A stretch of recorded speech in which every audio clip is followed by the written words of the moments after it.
Cari kerja di zaman sekarang tuh makin susah. Lu setuju nggak dengan pernyataan itu? Nah, kalau misalnya lu setuju, berarti lu harus nonton video ini sampai habis. Di video kali ini, gue bakal ngejelasin kenapa lu harus belajar terus. Nah, jangan cuma kerja untuk nyari duitnya doang, ya. Gue bakal kasih tahu alasannya setelah ini. Oke, stay tune.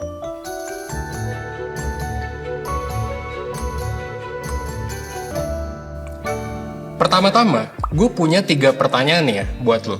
Nah, lo bisa jawab iya atau enggak. Nah, ini pertanyaan kayak psikotes gitu lah. Gue bacain ya. Menurut lo, penting banget nggak lo tuh mesti kelihatan kompeten? Itu pertanyaan pertama. Iya atau enggak? Yang kedua, lo setuju nggak kalau pinternya orang itu udah ditentuin dari lahir? Nah, pertanyaan kedua ya. Pertanyaan ketiga, menurut lo, sifat dasar seseorang tuh bisa diubah atau enggak? Nah, coba jawab dulu. Kalau misalnya jawaban lo itu adalah enggak, terus iya. Nah, artinya bagus nih, lo punya yang namanya growth mindset. Kalau misalnya lo jawabannya nggak kayak gitu, nah tenang. Gue bakal bahas di video ini biar lo bisa dapet growth mindset. Oke, jadi growth mindset itu apa sih? Nah, growth mindset itu adalah pola pikir yang intinya bisa ngebikin lo punya kepercayaan untuk lo bisa berkembang. Jadi mulai dari pola pikir, terus lo percaya sama diri lo sendiri, terus lo bisa berkembang. Ini kebalikan dengan ya fixed mindset lah ya.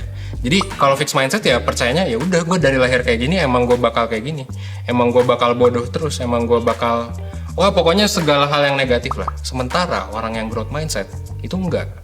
Ya, dia percaya bahwa dia bisa berkembang dan akhirnya ternyata ya, based on research, terutama oleh orang yang paling keren ini ya, Carol Dweck, di bukunya gue udah baca tuh ya, Mindset, dia ngejelasin bahwa si growth mindset ini ternyata emang beneran bikin orang bisa bukan hanya lebih percaya diri sama dirinya sendiri, tapi juga beneran punya results yang lebih oke, dengan gaji yang lebih oke, dengan pokoknya segala hal yang lebih mantep lah.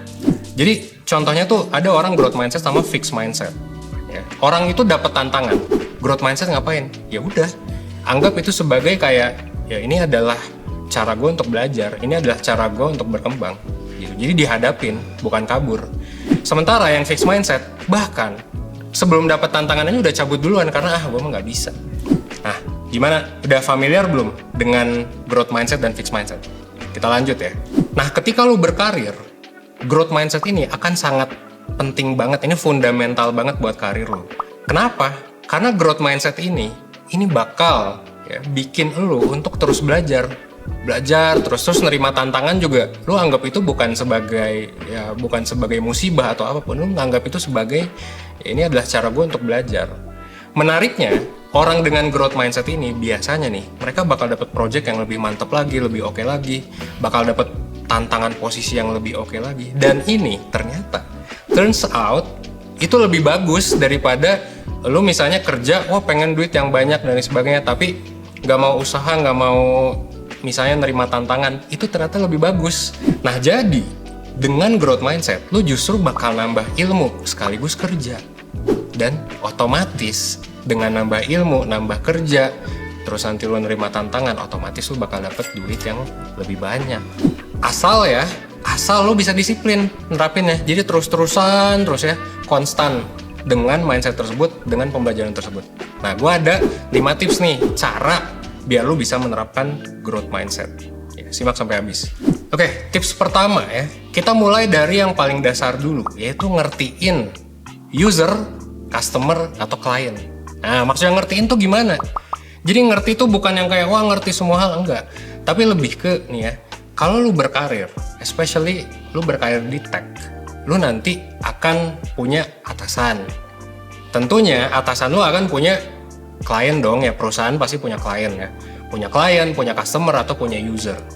Nah, di sini jangan lupa, meskipun lu punya atasan, tapi bos sebenarnya lu ketika berkarir itu adalah user lu.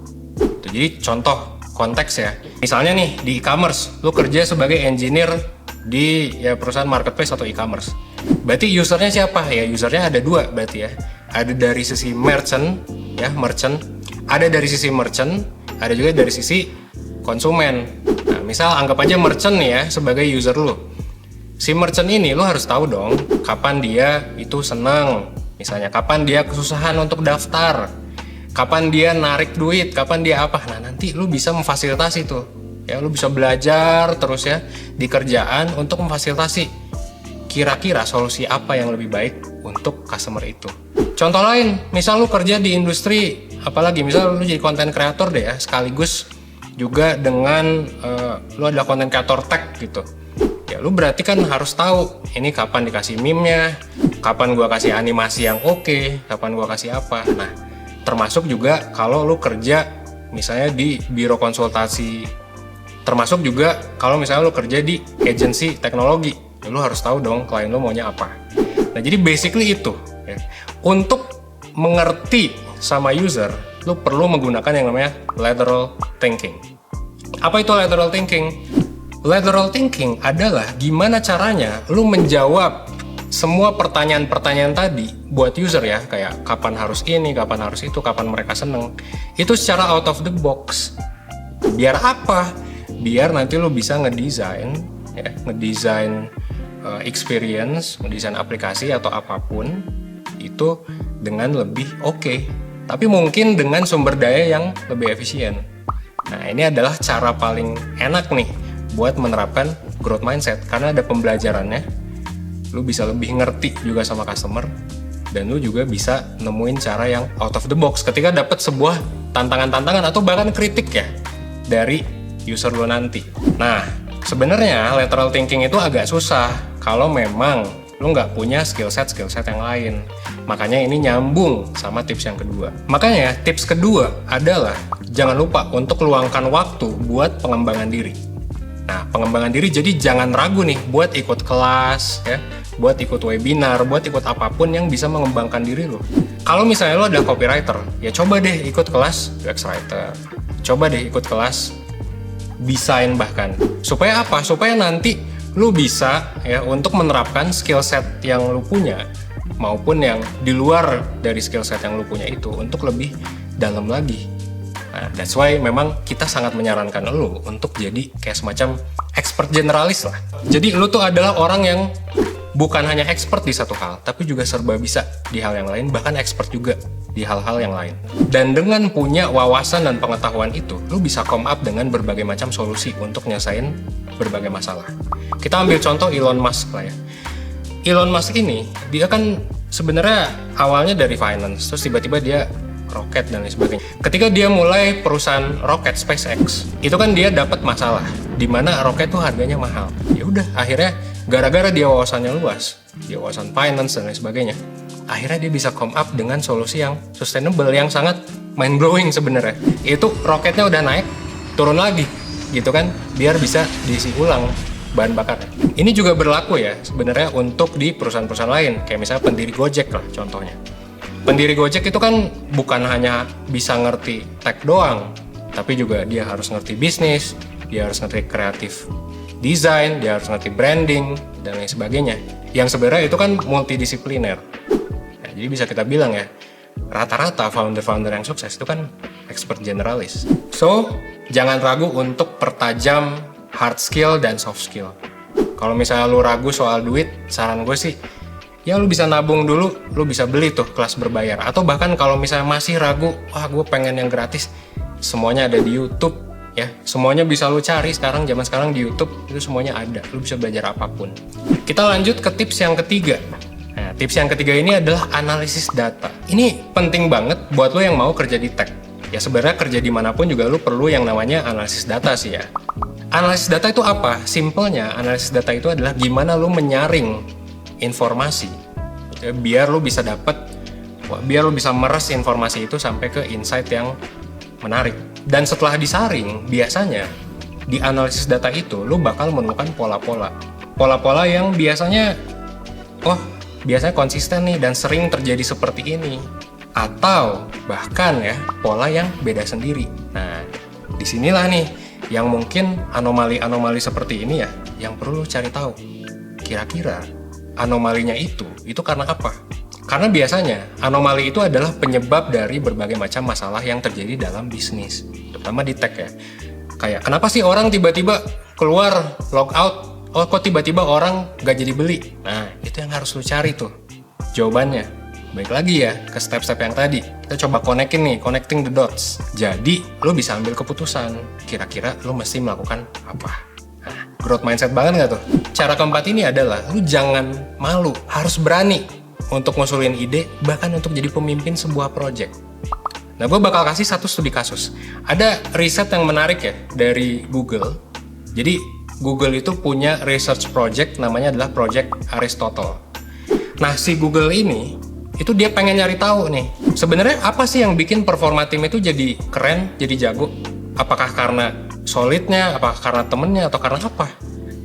Nah, jawabannya ternyata menarik banget.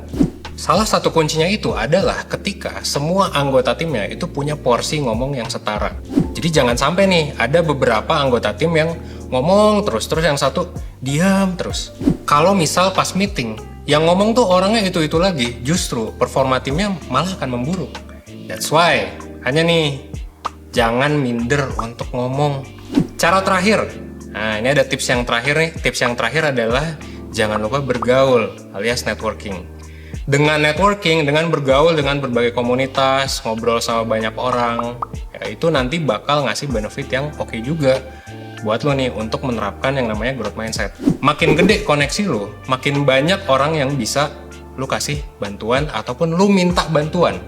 Artinya makin banyak juga chance untuk belajar maupun untuk ngajarin orang.